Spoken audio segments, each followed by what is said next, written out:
So, how was homework last night? Easy? Yeah. Well, I'll have to make it more difficult. Oh, okay. Well, do you want to? How about if we do this? How about if we make it part of it easy, but part of it a little more challenging, just so that you can see what you can do? No? You just want it easy, huh?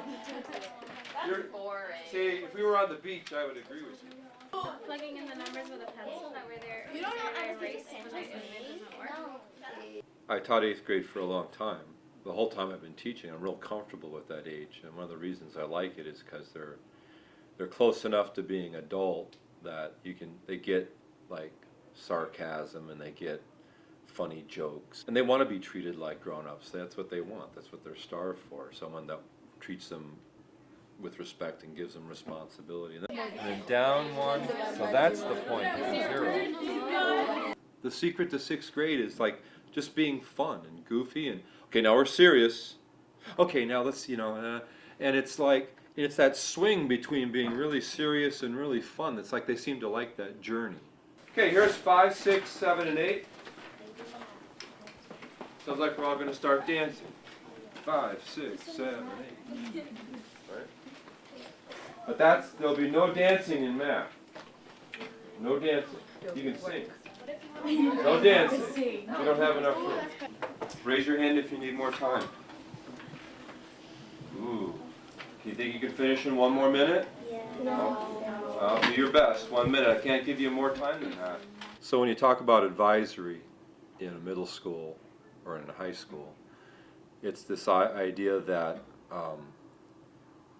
it's worth taking time outside of all the main subjects to just have time with your students and deal with all the things that aren't in the normal curriculum. And there's such a focus these days on math and English, and then there's some, science and social studies and all that stuff are way down there, and maybe there's music or gym, but advisory is where we get to talk about life and about what's going on. But one thing I do want to talk to you about that you may be involved in is the gym, and the reason we can't go in the gym anymore in the morning. So let me just ask, who can tell me why we can't go in the gym anymore? Like, there's got to be a reason. Lauren? We can't go in the gym anymore because a lot of the students, they leave trash and it's like dirty. And how are you doing? And what are you afraid of?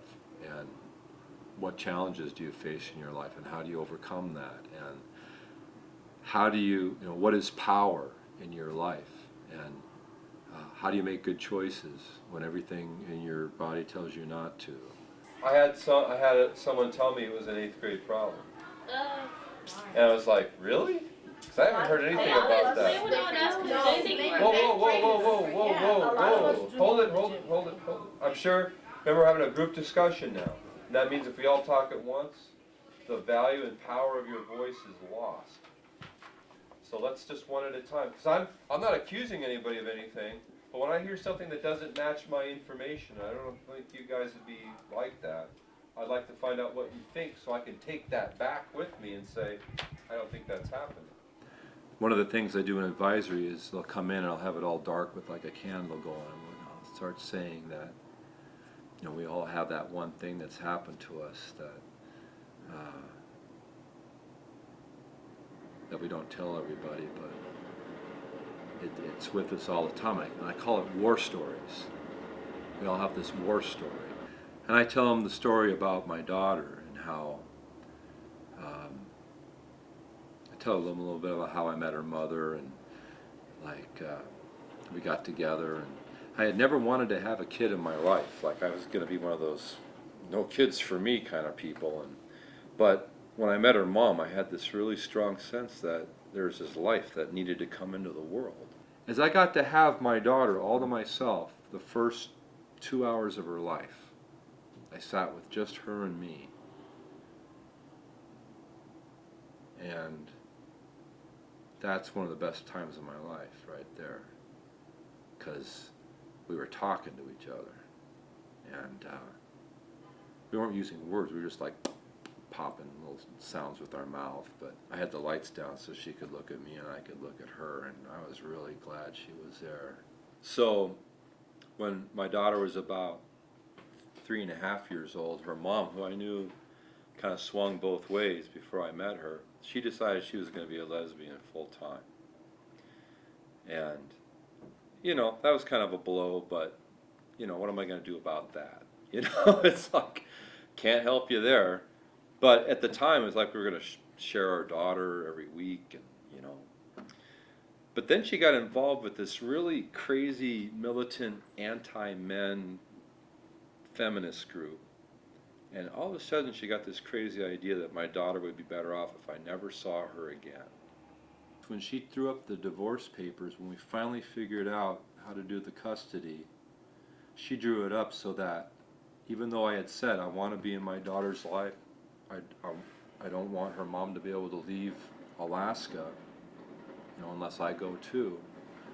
She set up the paperwork so she could. Like, I remember the day that they left Alaska, they were driving out of Alaska, and that last day I had Lauren with me, and I had to say goodbye. And so my sister, bless her heart, she decided she would come get Lauren and take her into town so her mom could leave. And so it was like a movie. It was like I'm on my driveway, and I'm giving my daughter to my sister, and she's taking her to the car. We're like reaching for each other, and we're both sobbing, and it was really bad. The irony is I get to have more influence and positive influence on my students' lives than I do in her life. When I talk to my students, and you know, this isn't about the math, it's about life, about you know, what to look out for and what to value, and you know, what's bullshit and what's important, and how to take care of yourself. And I get a huge reward out of that. Like, it's like therapy for me. It's like, okay, I got that out of my system. Now there's more room for good stuff inside of me. Well, when you hear good things in other classes or from past classes, you bring it up in here. Because then, you know what that means? You're learning from each other, not just from me. And you all have something to contribute. And I learned from you too, so that's cool. I like that. That makes my job fun.